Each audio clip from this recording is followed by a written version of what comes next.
Hey guys, today we're in the book of 2 Kings chapter 9. Now, Elisha the prophet calls one of the son of the prophets. We don't know which one, but he calls somebody who worked for him and he says, hey, I need you to go and I need you to anoint a king. And that's exactly what happens. He goes and he tells him to go find Jehu is what we say, right? But there's no J's in the Hebrew, so it's actually Yehu, which is funny. Go find a Yehu.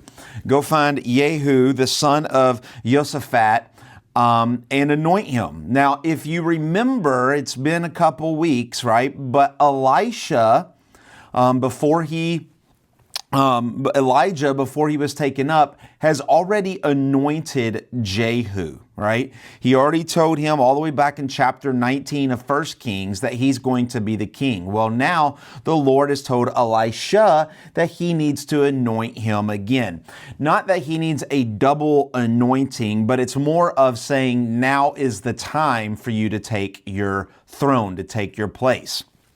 And so it's exactly what happens. This son of the prophet goes all the way up to Israel and comes to a group of, it says, commanders of the army. Well, one, because Jehu was a commander of the army, but there was several. And you could imagine sitting there as basically generals sitting around talking about war, shooting the breeze, and all of a sudden this religious guy shows up and he's talking about, I need this king, and I got to anoint, and they're thinking he's crazy, right? But he goes to Jehu and says, hey, I need you for a second privately. And he goes into the room just as the Lord said, and he anoints him. He pours the oil over him. And he says, the Lord of God said, anoint you, and you shall strike down the house of Ahab. You shall strike down every male. There will be nothing left of Ahab and of Jezebel. And so he does this. And then instantly the prophet just runs out, right? That's all he was called to do. And now Jehu comes out and he sees all of his buddies, the commanders, and they're thinking, what did this crazy guy want? Did you know him? And he's like, yeah, he was a prophet and he anointed me as king.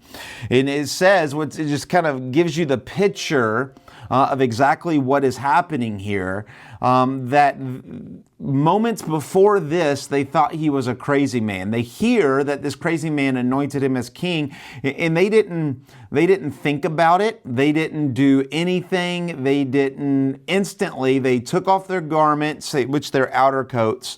They didn't get naked. They just took off their outer coats, and they instantly lifted him up, and they say that Jehu is king. This just shows you how much they dislike Joram, right? So Jehoram is the king, right? This is the normal king, and so instantly they didn't. These are the commanders to the king, right? These are the generals. You think they would stick up for him? They did not, and they instantly celebrate him being the king. And so Jehu puts everything into order, and he says, hey, basically, we got to go do what the Lord wants us to do. We got to go kill all the descendants of Ahab. We got to wipe them out. And so they head to Jezreel, which is where he's at. And we get the story of, they see him coming on the wall. They send a soldier out and say, hey, is it peace? Are you coming with goodness or with badness, right? Or are you coming for good, or we're going to have to fight? And he says, hey, there is no peace. Join the ranks. And that's exactly what happens. Once again, showing that the soldiers love Jehu, the commander of the army, way more than the king, Jehoram or Joram. And so then they send a second one out, right? And hey, get behind me, join the ranks, and that exactly happens. What's interesting, just puts all of this together, is verse 21 and 22. They're riding their chariots, and we get this little descriptive sentence at the end of 21. That he's in his chariot. They went to meet Jehu, and they met him him at the property of Naboth. This is the guy that Ahab killed, or really Jezebel killed, because Ahab wanted his garden. Remember that? This is that guy, right? And so they come to the property, right? This is the meeting. This is the right? This is in the OK Corral at the field of Naboth, right? And now Jehu has to ask, is it peace? Did you come in peace, or are we going to fight this out? Why are you coming? And notice notice the answer here that Jehu gives to Jehoram, right?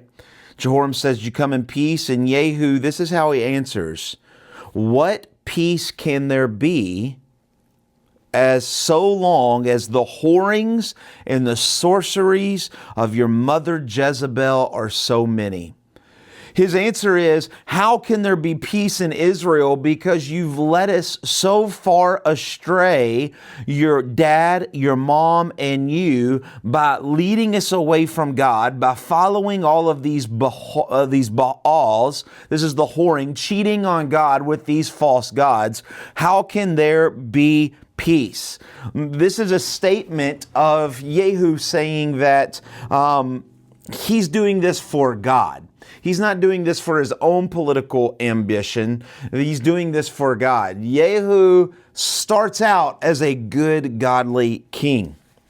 And so basically, he takes out his bow, wings an arrow out at him, hits him in the heart, kills him instantly.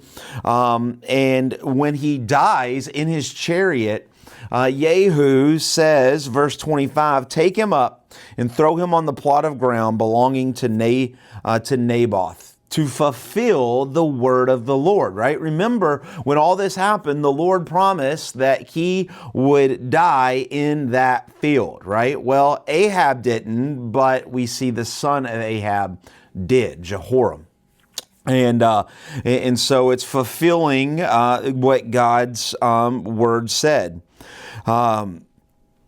But along with him was the king of Judah, right? Ahaziah, we read that he came up from Judah to see the king, and now Ahaziah, he saw this happen, and he just takes off, right? He just takes off to get out of there. Well, we don't see that God gave direction to Jehu to kill him or not, but he does, right? And so he takes off after him, shoots him also, and wounds him. He goes to Megiddo, which is still in Israel, the northern part, and he will die there. So Jehoram, the king of the north, dies. Ahaziah, king of the south, or Judah, now instantly dies. They kind of die together, setting up this new kingdoms to come, right? But before that happens, which will be tomorrow, but before that happens, Jehu's not done. He just didn't kill Jehoram. He needs to take care of Jezebel. And so he rides off to Jezreel, goes to Jezebel.